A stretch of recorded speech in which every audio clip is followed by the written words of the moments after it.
Okay, this question we're going to do in two different ways as well. Doesn't matter which one you do, whatever makes you happiest.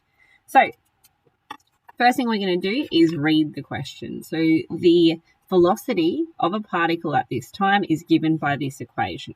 So, the v tells us that it is a function for velocity. And we've got an arc function there, which means we know we're going to have to look at our formula booklets. So, we want the acceleration of the particle when t equals 0.2. So remember that it always goes displacement, velocity, acceleration. So we're going to have to go down another rung, which means that we are going to be deriving with respect to t. So first thing I'm going to do is set out my equation. The acceleration of this function is going to be given by the derivative of our function sine inverse 1 t. So if you look at your formula booklets, you'll see that you've got this in there. So when we're deriving our sine function, it'll turn into this. Now, we have to determine what the value of a is here.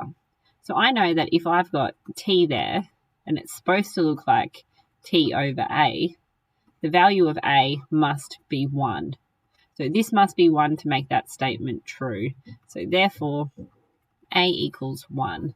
So now I can substitute that into this formula.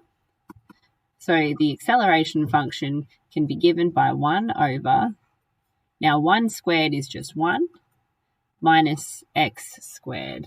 Oh, sorry, in this case we're using t as our variable, so I'll get rid of that, replace it with t. Now we can substitute in 0.2 to find the acceleration of the particle when time is at 0.2 seconds. The other thing that you'll want to check is that your particle time here is also in seconds.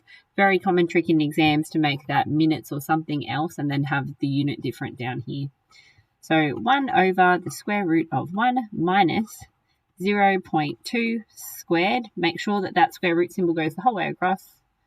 Okay, so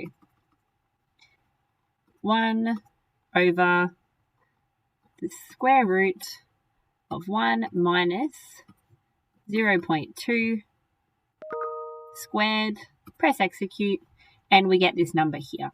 So in order to get that into a decimal number, I'm just going to press F to D.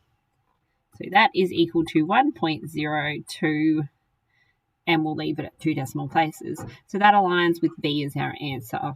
Now there is a faster way to do this in your calculators.